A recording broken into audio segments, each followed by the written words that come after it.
പ്രവാസ ജീവിതത്തിന്റെ കയ്പ് നുകരാൻ രാജ്യം കടക്കുന്ന ഭൂരിഭാഗം മലയാളികളുടെയും സ്വപ്നമായിരിക്കും സ്വന്തം വിയർപ്പ് കൊണ്ട് പണിത ഒരു വീട്. അങ്ങനെയൊരു സ്വപ്നത്തെ സാക്ഷാത്കാരത്തിന്റെ നെറുകയിലെത്തിച്ചാണ് രഞ്ജിത അകാലത്തിൽ പൊലിഞ്ഞത്. ഈ വരുന്ന 28-ന് രഞ്ജിതയുടെ സ്വപ്നഭവനത്തിന്റെ പാലുകാച്ചൽ ചടങ്ങും ഓണത്തോടനുബന്ധിച്ച് ഗൃഹപ്രവേശവും നടക്കാനിരിക്കെയാണ് രഞ്ജിത വിദേശത്തേക്ക് തിരിച്ചത്.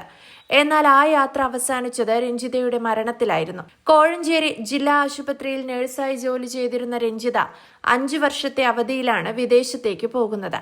ക്യാൻസർ രോഗിയായ അമ്മ, 2 ചെറിയ മക്കൾ, ഇവരെ അമ്മയെ ഏൽപ്പിച്ച് രഞ്ജിത വിമാനം കയറി വിദേശത്തേക്ക് ഓടിയത് എങ്ങനെയെങ്കിലും ഒരു വീട് പണിതെടുക്കണം എന്ന മോഹത്തിന്റെ പുറത്തായിരുന്നു. ഇടിഞ്ഞു പൊളിയാറായ വീട്ടിൽ നിന്നും തന്റെ പ്രിയപ്പെട്ടവരെ നല്ലൊരു വീട്ടിലേക്ക് മാറ്റണം. അങ്ങനെയാണ് കോന്നിയിലെ വീട് വിൽക്കുകയും തിരുവല്ലയ്ക്കടുത്ത് പുല്ലാട്ട് അച്ഛനെ അടക്കിയ മണ്ണിൽ വീട് പണി ആരംഭിച്ചത്.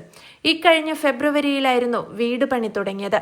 മഴയും പേമാരിയും ആരംഭിക്കും മുന്നേ ഇടിഞ്ഞു പൊളിഞ്ഞു വീഴാറായ വീട്ടിൽ നിന്നും അമ്മയെയും മക്കളെയും ഇവിടേക്ക് മാറ്റാനായിരുന്നു രഞ്ജിത ആഗ്രഹിച്ചത്.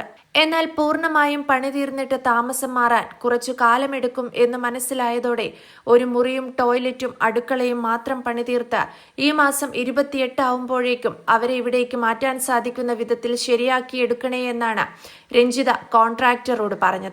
തുടർന്ന് മുഴുവൻ പണിയും പൂർത്തിയാക്കി ഓണത്തോടനുബന്ധിച്ച് ഗൃഹപ്രവേശവും നടക്കാനിരിക്കെയാണ് രഞ്ജിത വിദേശത്തേക്ക് തിരിച്ചത്. വെറും 4 ദിവസത്തെ അവധിക്കായിരുന്നു രഞ്ജിത നാട്ടിലേക്ക് ഓടിയെത്തിയത്. കോഴഞ്ചേരി ജില്ലാ ആശുപത്രിയിൽ നഴ്സായി ജോലി ചെയ്തിരുന്ന രഞ്ജിത 5 വർഷത്തെ അവധിയിലാണ് വിദേശത്തേക്ക് പോകുന്നത്. ഒമാനിലായിരുന്നു ആദ്യ ജോലി. ആരോഗ്യ മന്ത്രാലയത്തിൽ 9 വർഷം സ്റ്റാഫ് നഴ്സായിരുന്ന രഞ്ജിത സലാല സുൽത്താൻ ഖാബൂസ് ആശുപത്രിയിലായിരുന്നു ജോലി ചെയ്തിരുന്നത്. കഴിഞ്ഞ സെപ്റ്റംബറിൽ ലണ്ടനിൽ ജോലി ലഭിച്ചു.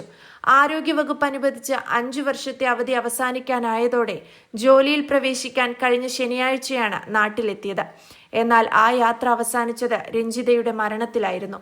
നാട്ടിൽ കൂടണയാനുള്ള രഞ്ജിതയുടെ സ്വപ്നമാണ് അഹമ്മദാബാദിൽ ചിറകറ്റു വീണത്. നാട്ടിലെ ജോലിയിൽ പ്രവേശിക്കും മുൻപ് ലണ്ടനിലെ ജോലിയിൽ നിന്ന് വിടുതൽ സർട്ടിഫിക്കറ്റ് വാങ്ങാനായുള്ള യാത്രയിലാണ് രഞ്ജിത അപകടത്തിൽപ്പെട്ടത്.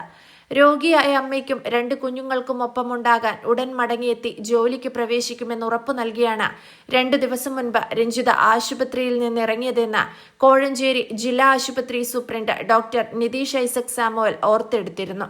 ചെങ്ങന്നൂർ റെയിൽവേ സ്റ്റേഷനിൽ നിന്നും നെടുമ്പാശ്ശേരിയിലെത്തുകയും അവിടെ നിന്നാണ് അഹമ്മദാബാദിലേക്ക് രഞ്ജിത പോയതും.